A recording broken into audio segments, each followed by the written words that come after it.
Olá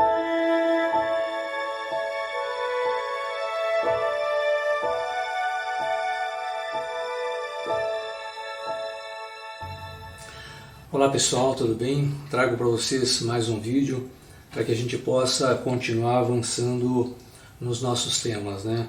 Não temos ainda nenhuma previsão de quando a gente pode retomar os nossos encontros presenciais, então não nos resta outra alternativa a não ser por esse meio, né, através de vídeo, que é a única forma que a gente consegue alcançar vocês. É uma pena porque nada como a gente conversar realmente de forma presencial, né? Estar ali, conversar, discutir. Nós não tivemos tempo de se conhecer direito, mal nos conhecemos, né? Fizemos apenas 3 reuniões e já tivemos que parar. Uma pena, fazer o quê? Mas vamos continuar. Vamos iniciar então com aquela nossa oração de sempre, invocando o Espírito Santo, para que ele nos ilumine na nossa caminhada de hoje, nesse nosso encontro, e a gente possa desenvolver bem esse tema. Vamos começar então em nome do Pai, do Filho e do Espírito Santo. Amém. Vinde, Espírito Santo, enchei os corações dos vossos fiéis e acendei neles o fogo do vosso amor. Enviai o vosso Espírito e tudo será criado e renovareis a face da terra. Oremos. Ó Deus, que instruístes os corações dos vossos fiéis com a luz do Espírito Santo, fazei que apreciemos retamente todas as coisas segundo o mesmo Espírito e gozemos sempre de sua consolação. Por Cristo e Senhor nosso. Amém. Inspirai, ó Senhor, as nossas ações e ajudai-nos a realizá-las, para que em vós comece e para vós termine tudo o que fizermos, tudo o que falarmos e tudo o que pensarmos. Por Cristo e Senhor nosso. Amém. Muito bem, nós queremos trazer para vocês hoje um tema que é uma introdução à Sagrada Escritura. Não dá para a gente aprofundar muito num tema só, mesmo que fosse presencial, porque na verdade a Sagrada Escritura ela é tema para uma vida toda, né? A gente precisa estudar ela diariamente para poder compreender. Mas nós vamos trazer aqui alguns tópicos, né, importantes para que vocês tenham uma clareza assim, na questão de como estudar a Bíblia, né, que isso que é importante. Algumas ferramentas, alguns meios para que vocês possa facilitar a vida de vocês nos estudos. A Sagrada Escritura, ela é a narrativa de toda a história do povo escolhido por Deus e nada mais também do que a história da nossa salvação. Veja o que fala lá nos Salmos, né, no 119, no versículo 105. A tua palavra é lâmpada para os meus pés e luz para o meu caminho. Então é isso que a palavra de Deus, né, tem que ser para nós. Uma lâmpada para os nossos pés que vai nos guiar, vai iluminar o nosso caminho, né? O que significa a palavra Bíblia? Da onde vem esse nome, né? Esse nome vem do grego, né? Que significa uma coleção de livros, uma biblioteca, ou um conjunto de textos. Na verdade é isso que a Bíblia é, um conjunto de 46 livros que nós temos no Antigo Testamento, mais 27 livros que nós temos no Novo Testamento. E aí está nada mais, nada menos do que a Palavra de Deus. Então lembrando que tudo que está escrito lá foi inspirado por Deus, pelo seu Espírito Santo. O que é a Palavra de Deus? É aquilo que o próprio Deus nos revelou no Antigo e no Novo Testamento. No Antigo Testamento através dos profetas e no Novo Testamento através do próprio Jesus Cristo, seu Filho, né, e dos seus apóstolos e dos seus discípulos. Essa palavra revelada por Deus e recebida pelos profetas e pelos apóstolos, ela foi escrita, inspirada pelo Espírito Santo e a nós transmitida. Transmitida inicialmente oralmente, através da tradição, depois através da escrita e também da pregação. A Sagrada Escritura, ou a Bíblia, ela está dividida em dois grandes blocos. Um deles o Antigo Testamento e o outro o Novo Testamento. O Antigo Testamento ele foi escrito praticamente todo no hebraico. Então, e o Novo Testamento escrito praticamente todo no grego. Há alguma coisa escrito também em aramaico, que era inclusive a própria língua, né, que Jesus falava. Então, o Antigo Testamento ele foi escrito entre os anos de 1500 até 450 a.C. Houve depois um período aí de mais ou menos 500 anos, ou seja, até o ano 50 mais ou menos, quando começou a ser escrito o Novo Testamento.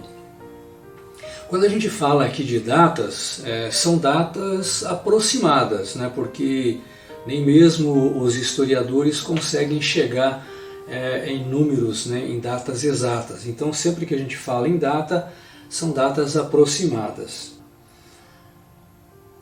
A Bíblia, ela foi escrita nessas línguas, hebraico e grego, e tiveram as suas traduções ao longo do tempo. O Antigo Testamento ele teve uma tradução aí por volta do século III, entre o século III e o século I antes de Cristo. Essa tradução ela foi feita do hebraico para o grego. Essa tradução também ela se chamou Septuaginta. Por que Septuaginta? Septa de 7 ou de 70, né? Porque ela foi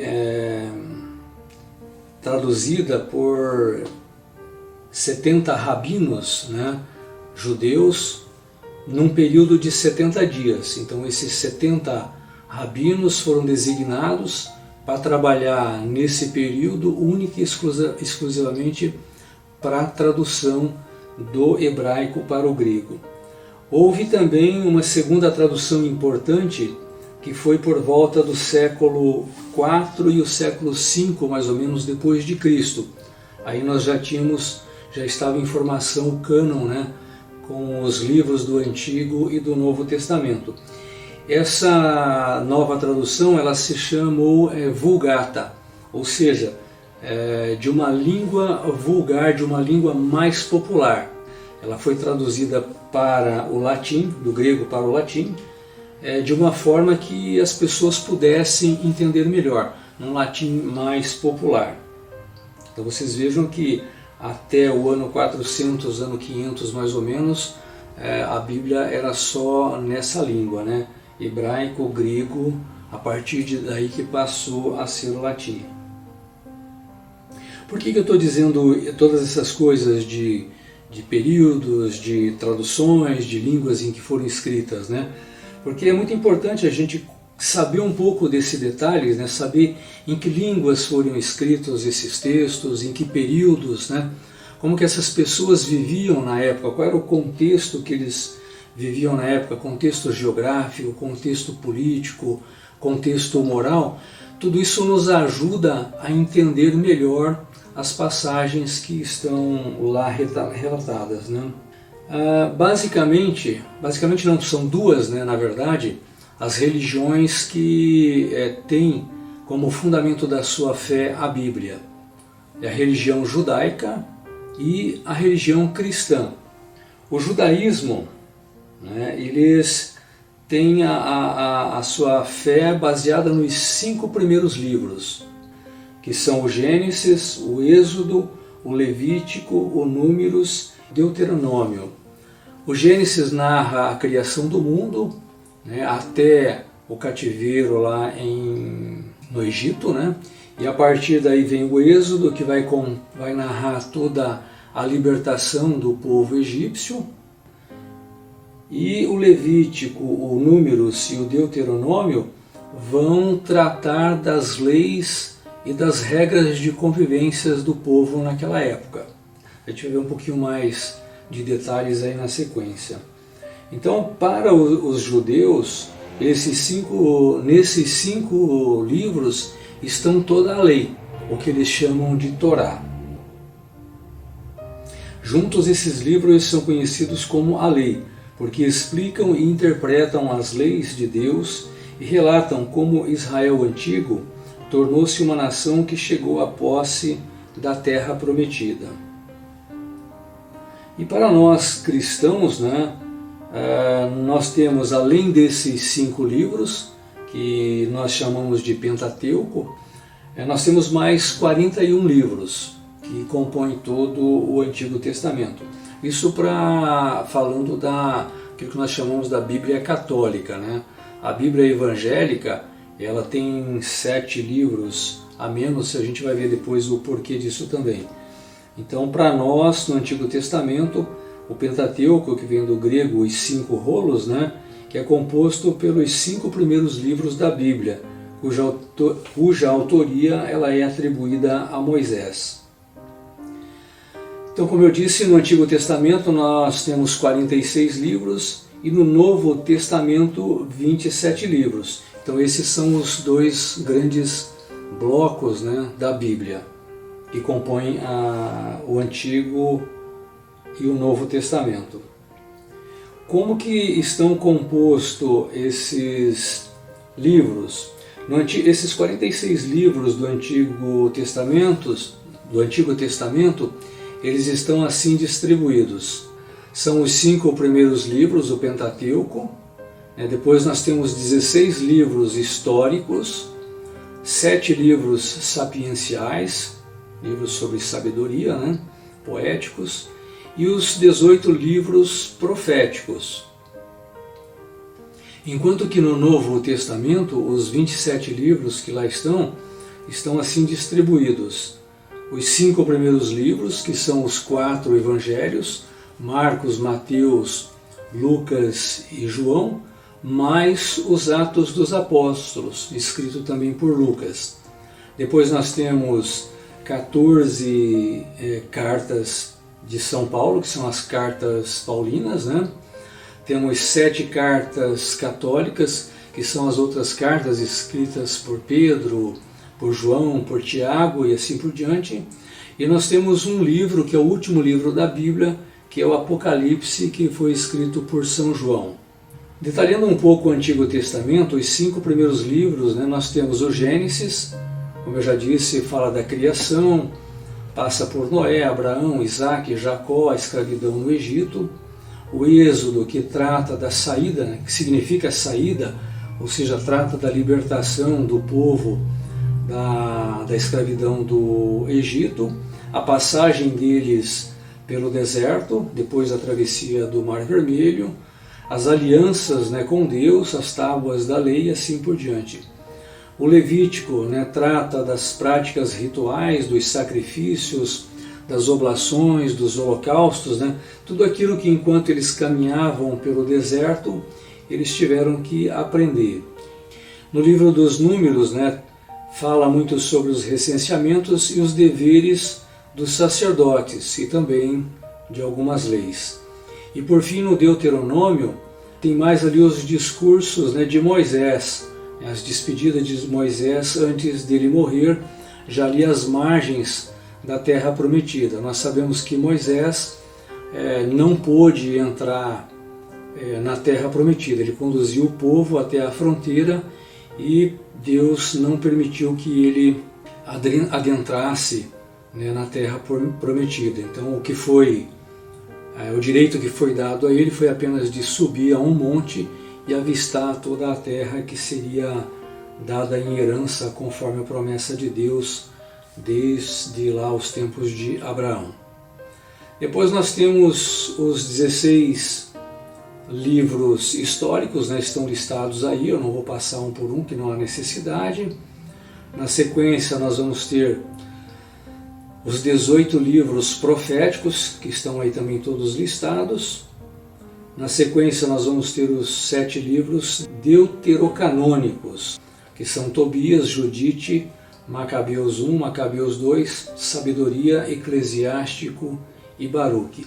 Esses 7 livros são os livros que não estão na Bíblia evangélica, Então esses livros, que são considerados por eles apócrifos, Eles foram produzidos na sua maioria durante os 2 últimos séculos antes de Cristo, bem depois que o cânon da Bíblia hebraica, né, seja o Antigo Testamento, já estava concluído. Daí serem chamados de deuterocanônicos. Embora nunca tenham feito parte da Bíblia hebraica, esses livros eles foram incorporados na tradução da Vulgata, que é aquela versão latina, aí por volta do ano 380 depois de Cristo, e foram declarados, né, como válidos, como autênticos pela Igreja Católica durante o Concílio de Roma. Ou seja, então nós temos a total confiança de que esses livros também foram inspirados pelo Espírito Santo, porque a mesma igreja que elegeu todos os demais outros livros foi a igreja que elegeu também esses 7 livros. Então não tem por que desconsiderá-los da Bíblia. Mas os evangélicos, eles entendem que esses livros não são inspirados, né, e não os consideram. Vamos detalhar um pouco o Novo Testamento. Vamos falar um pouquinho de datas, né? Mas é aquilo que eu falei para vocês, essas datas nem sempre são datas exatas, né? Porque ao longo da história muitos estudos apontam para algumas diferenças. A gente percebe que as diferenças elas são pequenas, não coloca em xeque, né, a veracidade. Mas é importante a gente ter sempre em mente que são datas aproximadas. Então o Evangelho de Mateus, né, foi escrito aí por volta do ano 80 depois de Cristo. Marcos no ano 70, Lucas por volta do ano 85, João já pelo ano 90 e os Atos dos Apóstolos, que foi escrito também por Lucas lá por volta do ano 85, 90. Observe aqui que dentre esses 4 evangelistas, apenas 2 conheceram e conviveram com Jesus, Mateus e João. Mateus, que era o cobrador de impostos, convertido, né? E João, que era o discípulo mais novo, que chamado por ele mesmo no seu evangelho de discípulo amado. Marcos e Lucas foram discípulos de Paulo e de Pedro, né? Então o evangelho deles foi escrito com base nas narrativas de Pedro e de Paulo e dos outros apóstolos, né? Mateus, Marcos e Lucas, eles são considerados evangelhos sinóticos. O que é sinóticos? É semelhantes. Então se você lê Mateus, Marcos e Lucas, vocês vão observar que eles têm basicamente a mesma estrutura. Relata mais a vida pessoal de Jesus, né? Enquanto que João já frisa mais o lado místico, né? O lado divino de Jesus. Os Atos dos Apóstolos, eles também foi escrito por Lucas. Então nos Atos dos Apóstolos está narrada todas as viagens, né, de Paulo, de Pedro, enfim, tem todas ali, como o próprio nome diz, né, todos os seus atos durante as suas vidas, né, as suas viagens, as suas pregações, as regiões por onde eles passaram e assim por diante. Vocês observam que Lucas, apesar dele não ter conhecido Jesus, veja como que ele inicia o evangelho dele, né, no capítulo 1. Ele diz assim: muitos empreenderam compor uma história dos acontecimentos que se realizaram entre nós, como transmitiram a nós aqueles que foram desde o princípio testemunhas oculares e que se tornaram ministros da palavra, como Paulo, Pedro, Tiago, João e assim por diante. Também a mim me pareceu bem, depois de haver diligentemente investigado tudo desde o princípio, escrevê-los para ti segundo a ordem, excelentíssimo Teófilo, para que conheças a solidez daqueles ensinamentos que tens recebido. Então aqui o que a gente percebe? Que Lucas, para escrever o seu evangelho, por ele não ter convivido, não ter conhecido com Jesus, ele estudou, ou seja, ele percorreu os lugares, né, por onde Jesus passou, conversou com as pessoas que conheceram Jesus, pela narrativa do evangelho dele, a gente percebe que ele foi muito próximo de Maria, sua mãe, até porque Lucas detalha, o evangelista que detalha mais sobre a infância de Jesus. E é importante também a gente observar aqui, pelo início da narrativa, que quando eles escreviam esse evangelho, né, inspirados pelo Espírito Santo, talvez eles não imaginassem que isso fosse perdurar por tanto tempo e chegar até nós. Porque vê que ele diz aqui, ó, também a mim, né, me pareceu bem, depois de haver diligentemente investigado tudo desde o princípio, escrevê-los para ti, excelentíssimo Teófilo. Ou seja, como Teófilo vivia numa outra região e tinha conhecimento da palavra de Jesus através de pregação, então ele resolveu escrever para Teófilo para testemunhar realmente que aquilo que eles haviam aprendido nas pregações, né, dos demais apóstolos, dos demais discípulos, era verdadeiro. Então ele queria dar um testemunho, ele queria comprovar para Teófilo, né, para aquela região, para aqueles discípulos de Teófilo, que tudo aquilo que eles aprenderam era verdadeiro. Então, todos os evangelhos, os 4, né, evangelhos, as cartas, tudo tinha na época um objetivo, né? Os evangelhos narraram a vida de Jesus, os seus feitos, né, a sua divindade, enquanto que as cartas de São Paulo, São Pedro e assim por diante tinham o objetivo de dirimir dúvidas, esclarecer, né, pontos de desavenças entre as comunidades, orientações para as comunidades que estavam ali no início se formando, né? A gente tem que lembrar que nessa época, por volta aí dos anos 50 até o ano 100, nós temos o início da igreja, nós temos a igreja primitiva. Então foi desses escritos, desses testemunhos, dessas pregações é que realmente se embasou, né, a fé daquele povo para chegar no ponto que nós chegamos hoje.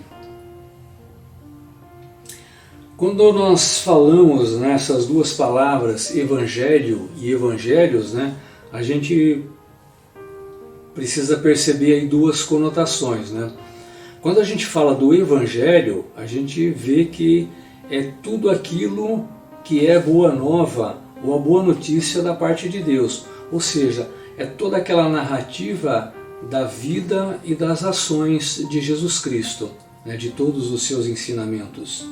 É muito mais amplo do que o Evangelho, né, o livro, os escritos, né? Nós estamos falando da vida e da divindade de Jesus Cristo e da convivência dele com os seus apóstolos.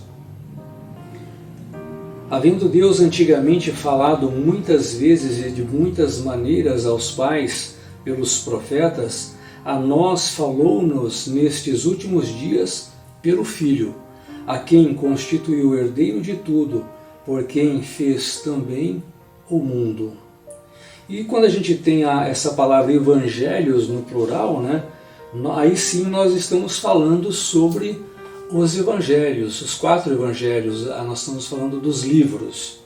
É só para a gente entender que às vezes numa leitura, né, a gente pode passar desapercebido e criar alguma dúvida. No slide 34, eu coloquei novamente aí a disposição dos livros do Novo Testamento, né, com as datas prováveis das suas escritas. Então, nesse primeiro quadro, vocês observam que os primeiros escritos eles se deram ali por volta do ano 51 depois de Cristo.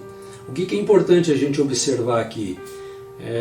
Lembrando que Jesus Cristo foi crucificado no ano aproximado de 33, ou seja, de 33 a 51, inspirados já pelo Espírito Santo, né, por aquela ação de Pentecostes que nós vivenciamos há poucos dias, esses apóstolos passaram por aproximadamente 18, 20 anos levando a palavra, os ensinamentos de Jesus Cristo, através de pregações, né, através da oratória. Não havia na igreja nascente a Bíblia, não havia os escritos. E vocês observam que a partir daí é que foi se desenvolvendo alguns escritos, né? O primeiro deles, por volta do ano 51, foi a primeira carta de São Paulo aos Tessalonicenses. Ele escreveu 2 cartas no ano de 51. Depois a gente observa lá no ano de 54 a 57, a primeira e a segunda carta de aos Coríntios, a carta aos Gálatas, Efésios e assim por diante. Então foi a partir daí que começou os primeiros escritos, que depois, né, mais para frente, lá por volta do ano 300, é que isso foi consolidado através da lista ou do cânon. Esses nomes ainda no slide 34, eles têm um significado. Romanos, por exemplo, refere-se a carta de São Paulo ao povo de Roma. 1 Coríntios, 2 Coríntios, né, ou seja, as 2 cartas de São Paulo ao povo da cidade de Corinto. Gálatas refere-se ao povo da Galásia. Efésios, né, carta ao povo da cidade de Éfeso. Filipenses, povo de Filipe. Colossenses, cidade de Colosso. Tessalonicenses, cidade de Tessalônica. Depois a carta às pessoas, né, de Timóteo, Tito, Filemon, e aos hebreus. Os hebreus, na verdade, eram os próprios judeus, né? Hebreus era mais usado lá na época de Abraão. Então, na época de Abraão, Isaac, Jacó, eles eram chamados de hebreus. Eles passaram a ter o nome, a serem chamados de judeus depois da definição das 12 tribos dos filhos de Israel. Então eles são descendentes da tribo de Judá, por isso o nome de judeus. Depois, por fim, nós temos as demais cartas católicas, né, que são cartas escritas por Tiago, Pedro, João, Judas e assim por diante. Lembrando que Judas, esse Judas aqui, não é outro Judas, não é o Judas Iscariotes, aquele que traiu Jesus. Lembrando que no grupo dos 12 apóstolos haviam 2 Judas. Na sequência nós vemos um mapa com as viagens de São Paulo. Então foram 4 viagens, e dá para a gente ter uma dimensão aí do tanto que São Paulo andou. Se a gente considerar para os tempos de hoje, pelas facilidades de transporte que nós temos hoje, já seria assim seriam viagens grandes, né?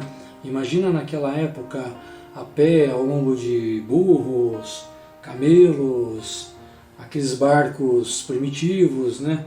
Imagina a dificuldade, né, o esforço para levar a palavra de Deus, levar o conhecimento, né, da vida de Jesus Cristo. Observando ali que em laranja nós temos a última viagem, a 4ª viagem dele, que foi para Roma. Ali ele não voltou mais, né? Ali ele foi preso, julgado e condenado. São Paulo morreu decapitado ali em Roma. Por fim, o livro do Apocalipse, escrito por São João, né?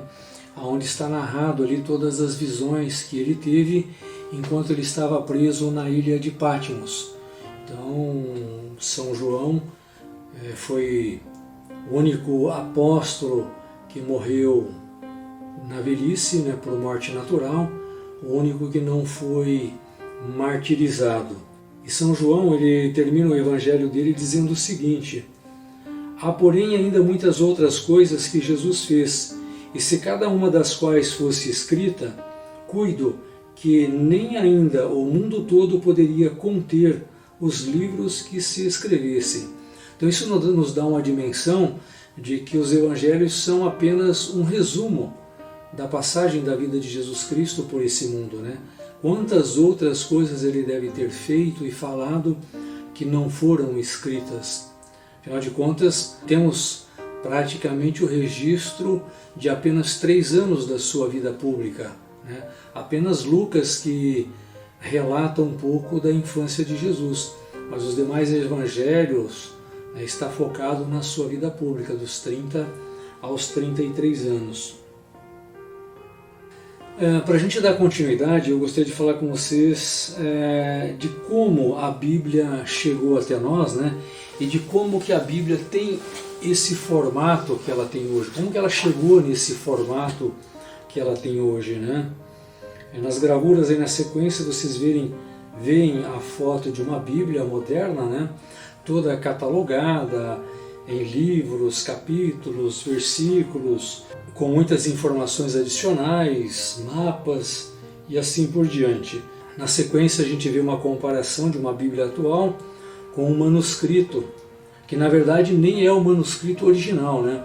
Nós não temos conhecimento da existência de manuscritos originais.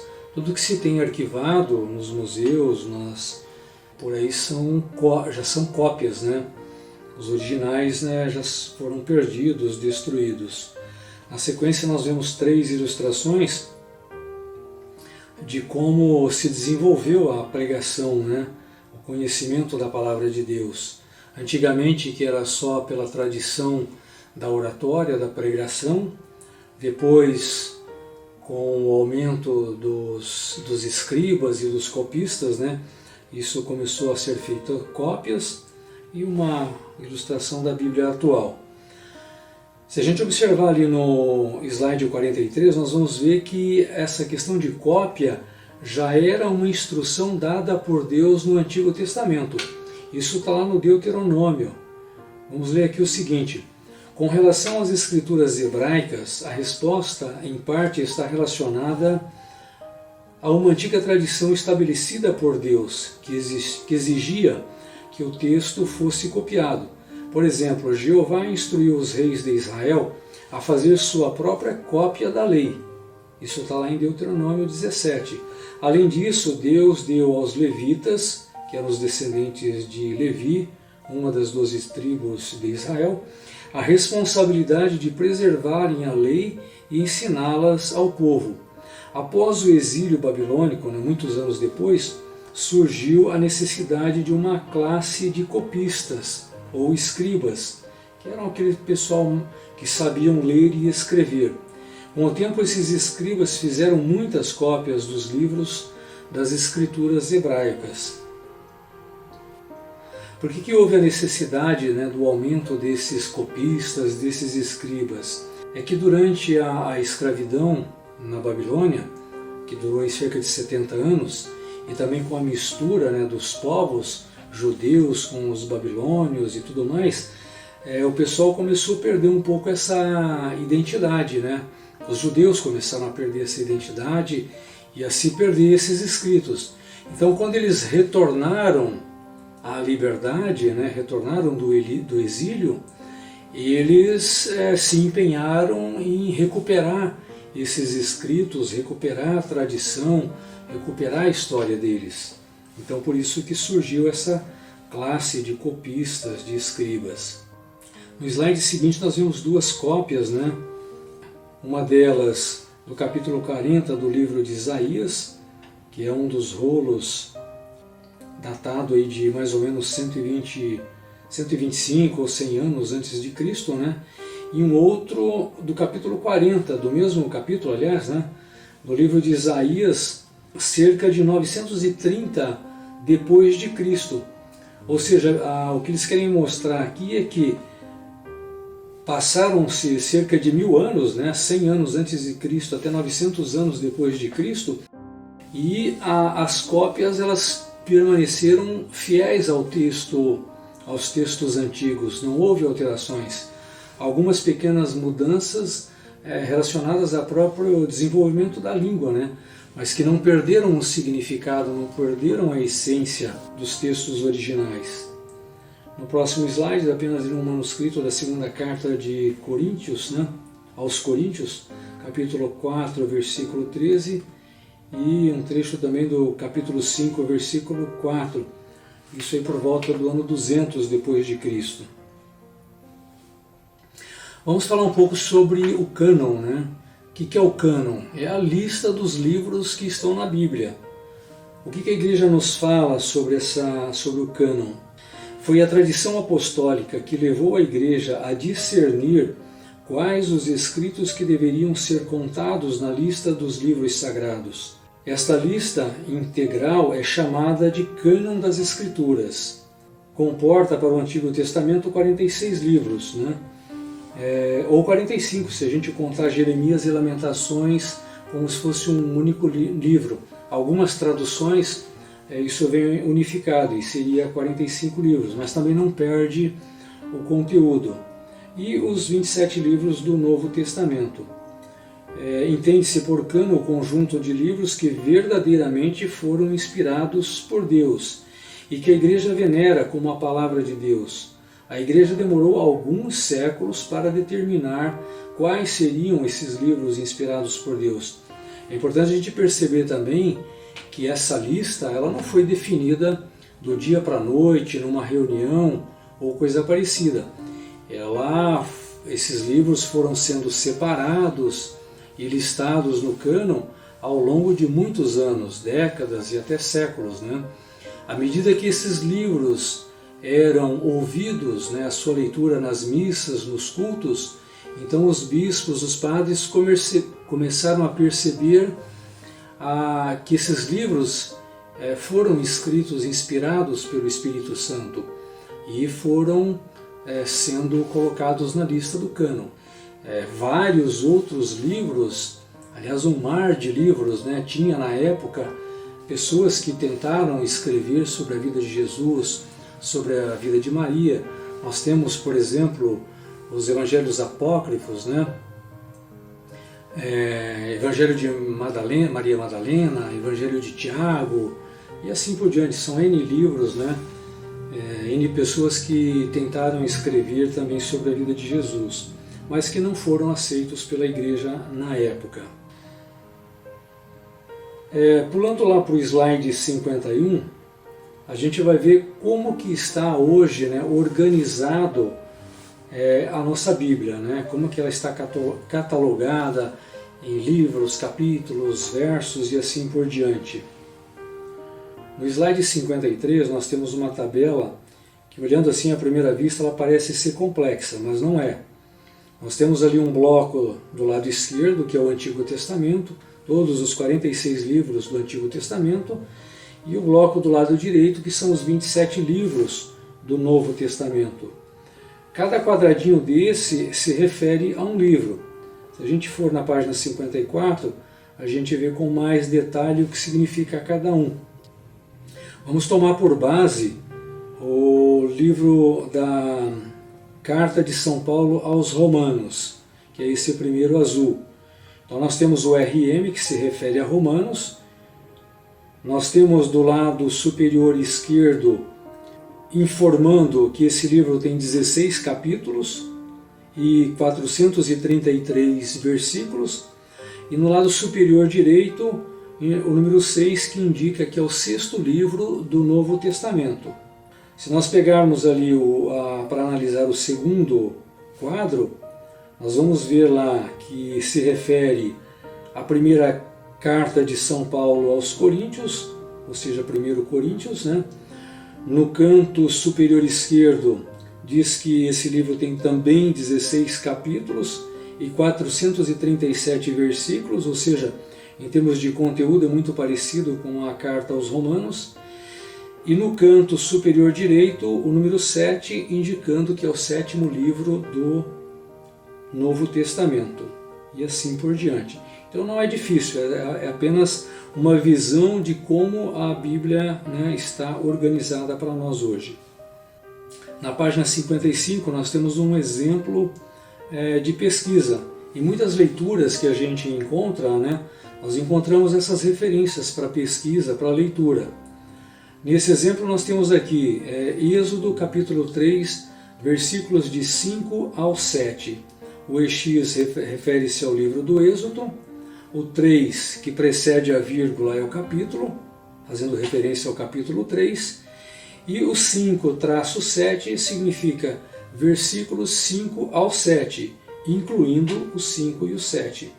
Então o traço significa que é do primeiro número até o último número. Se a gente comparar com o quadro seguinte, nós vamos ver que o 5 e o 7, eles estão separados pelo ponto ao invés do traço. Isso significa dizer que nós vamos fazer uma leitura do livro do Êxodo, capítulo 3, nos versículos 5 e 7, né? Especificamente os versículos 5 e 7, ao contrário do anterior, que significa 5 ao 7. Muito bem, agora a gente passa para uma parte muito importante, que é a Bíblia como palavra de Deus. Nós vimos até agora toda a organização da Bíblia, da Escritura, né? E vimos a Bíblia como contexto histórico, contexto político, geográfico, um contexto moral. Mas o mais importante na Bíblia não são esses contextos, são a Bíblia, né, como palavra de Deus. Para nos encontrarmos com Deus é preciso andar. Para andar é preciso ter esperança. E para que a esperança não se canse, é preciso alimentá-la da presença de Deus. Nas Escrituras, Deus encarnou-se como palavra pronunciada em eterno silêncio, com a pretensão de ser comunicada até os confins do mundo. Portanto, ouvir a palavra, guardá-la no nosso coração e testemunhá-la por meio de gestos e sinais é o que nós devemos fazer como cristãos. Então, nós precisamos testemunhar essa palavra. Não basta ouvir, não basta ter conhecimento. Nós temos que vivenciá-la. No slide seguinte, nós vemos que toda a Escritura é inspirada por Deus e útil para o ensino, para a repreensão, para a correção e para a instrução na justiça, para que o homem de Deus seja apto e plenamente preparado para toda boa obra. Isso foi escrito por São Paulo na sua segunda carta a Timóteo. São Pedro ainda diz na sua segunda carta: antes de mais nada, saibam que nenhuma profecia da Escritura provém de interpretação pessoal, pois jamais a profecia teve origem na vontade humana, mas homens falaram da parte de Deus, impelidos pelo Espírito Santo. E São Paulo ainda fala aos Hebreus: há muito tempo Deus falou muitas vezes e de várias maneiras aos nossos antepassados, por meio dos profetas, mas nesses últimos dias falou-nos por meio do Filho, a quem constituiu herdeiro de todas as coisas e por meio de quem fez o universo. A Igreja, através do Catecismo, ainda nos fala: a transmissão do Evangelho segundo a ordem do Senhor fez-se de duas maneiras, oralmente e por escrito. Oralmente, através da sagrada tradição, pelos apóstolos que na sua pregação oral, exemplos e instituições, transmitiram aquilo que tinham recebido dos lábios, trato e obra de Cristo, e o que tinham aprendido por inspiração do Espírito Santo. Aqui vale a gente lembrar, pessoal, que após a morte de Cristo, né, até o ano 51, quando nós tivemos os primeiros escritos, como a gente viu anteriormente, se passaram aí 18 ou 20 anos. E nesse período, a palavra de Deus, ela percorria o mundo através da pregação dos apóstolos e dos discípulos, né? Então, por isso que a Igreja preza e considera muito nos seus ensinamentos a tradição apostólica, né? Não, por isso que a nossa igreja não é uma igreja de livros, ela é uma igreja da palavra de Deus, porque mesmo antes de existir o livro, já existia a palavra. E por escrito, né, pela Sagrada Escritura, por aqueles apóstolos e varões apostólicos que, sob a inspiração do mesmo Espírito Santo, escreveram a mensagem da salvação.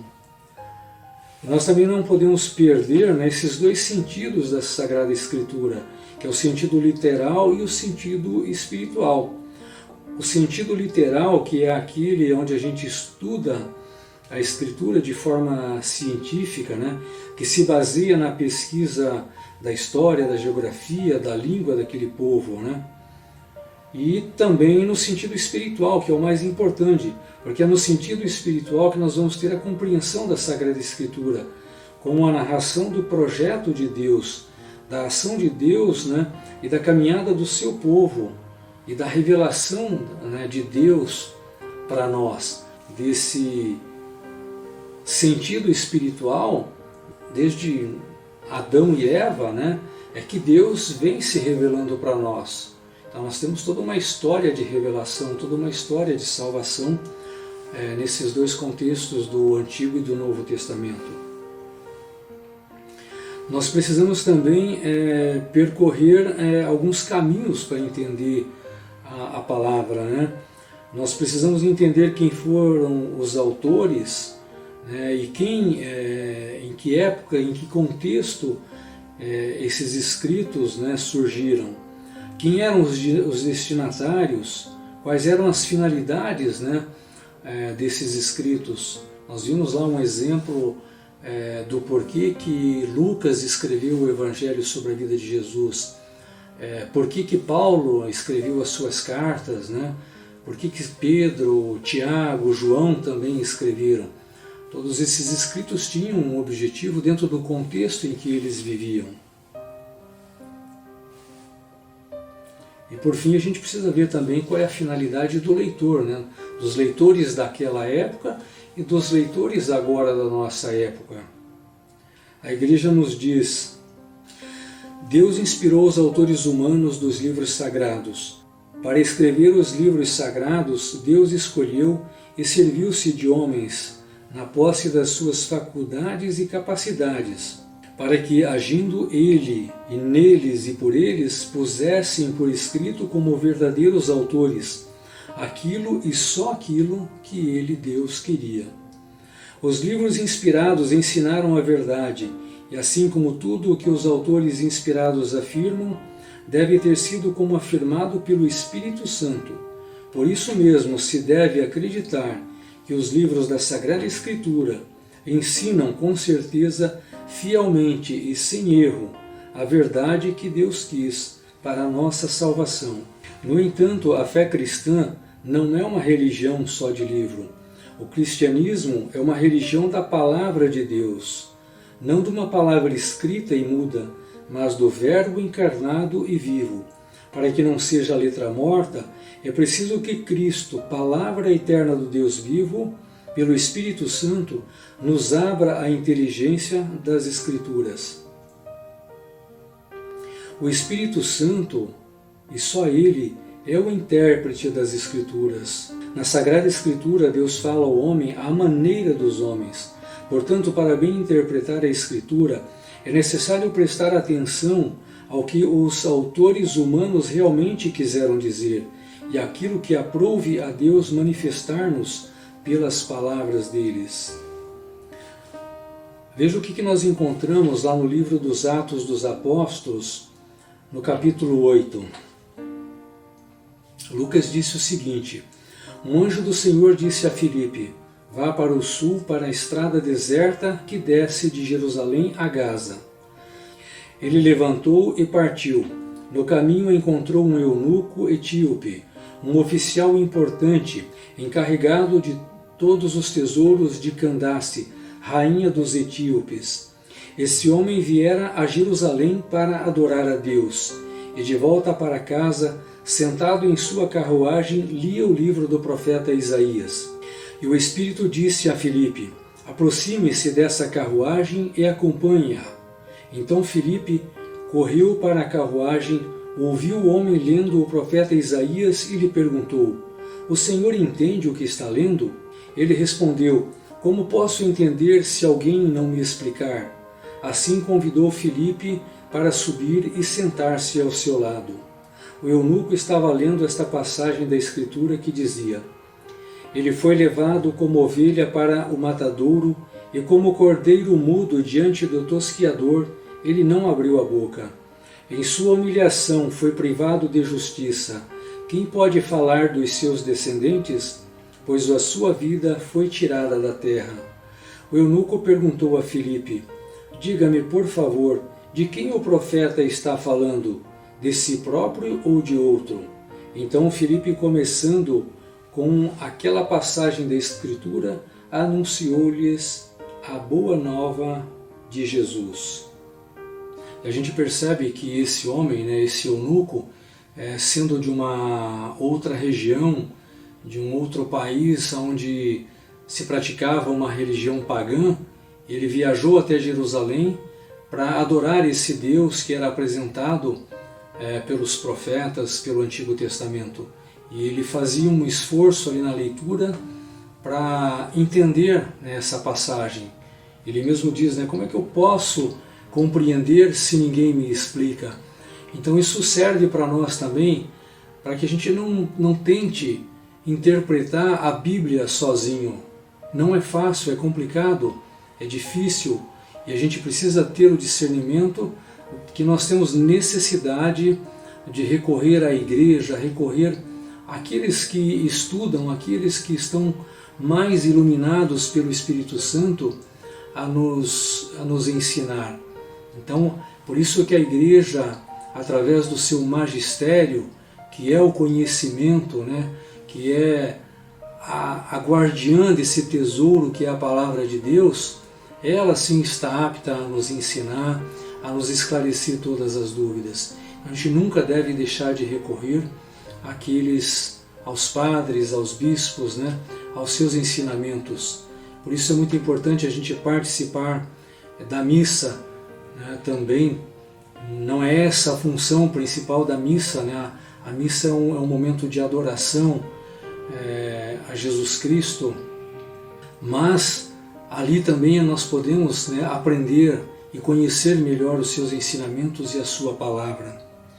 A igreja ainda nos diz, né, para descobrir a intenção dos autores sagrados é preciso ter em conta as condições do seu tempo e da sua cultura, os gêneros literários da época, os modos de sentir, falar e narrar daquele tempo, porque a verdade é proposta e expressa de diversos modos em textos históricos de várias índoles, ou proféticos, ou poéticos, ou ainda de outros gêneros de expressão. São muitos os contextos, mas uma vez que a Sagrada Escritura é inspirada, existe outro princípio de interpretação reta, não menos importante que o anterior, e sem o qual a Escritura seria letra morta, seria como um livro qualquer, né? A Sagrada Escritura deve ser lida e interpretada com o mesmo espírito com que ela foi escrita. Vejamos o que Santo Agostinho fala sobre o Novo Testamento. O Novo Testamento requer ser lido à luz do Antigo. A catequese cristã primitiva recorreu constantemente a este método. Segundo um velho ditado, o Novo Testamento está oculto no Antigo, enquanto o Antigo é desvendado no Novo. O que Santa Teresinha falou sobre o Evangelho? É sobretudo o Evangelho que me ocupa durante as minhas orações. Nele encontro tudo o que é necessário à minha pobre alma. Nele descubro sempre novas luzes, sentidos escondidos e misteriosos. A Igreja ainda nos exorta com ardor e insistência a todos os fiéis que aprendam a sublime ciência de Jesus Cristo na leitura frequente da Sagrada Escritura, porque a ignorância das Escrituras é a ignorância de Cristo. Ou seja, como é que nós queremos conhecer a Cristo se nós não conhecemos a Sagrada Escritura? Se tudo se realiza nele. A Igreja ainda nos diz: toda a Escritura divina é um único livro. Este livro único é Cristo, já que toda a Escritura divina fala de Cristo e toda a Escritura divina se cumpre em Cristo. A unidade dos dois testamentos decorre da unidade do projeto de Deus e de sua revelação para nós. O Antigo Testamento prepara o Novo, enquanto o Novo se cumpre no Antigo. Por isso, pessoal, eu gostaria de dizer para vocês que, para a gente poder finalizar, que é importante para nós, para a nossa catequese diária, a leitura diária da Sagrada Escritura. Por isso que a gente envia todos os dias para vocês uma leitura do Evangelho e uma explicação. Essa leitura do Evangelho, como algumas orações do Padre Alex, mas as explicações do Padre Paulo Ricardo é uma excelente catequese, já nos dá uma base muito importante para o nosso dia a dia, já nos dá um bom conhecimento, né, do Evangelho, do Novo Testamento. Mas para facilitar esse nosso entendimento e realmente conhecer esse Cristo no qual nós queremos amar, no qual nós queremos adorar, é importante que a gente entenda a Escritura como um todo. Como nós vimos aqui, o Novo Testamento ele se funde com o Antigo Testamento, né? Um não se esclarece sem o outro, tá? Então, importante a leitura diária e as missas dominicais, tá bom? Eu agradeço mais uma vez a paciência de vocês, espero ter conseguido me expressar e levar algum conhecimento a mais para vocês. Vamos continuar em oração para que Deus nos guarde, nos proteja e nos livre logo dessa pandemia e a gente possa voltar em breve a ter os nossos encontros presenciais. Um abraço a todos e fiquem com Deus.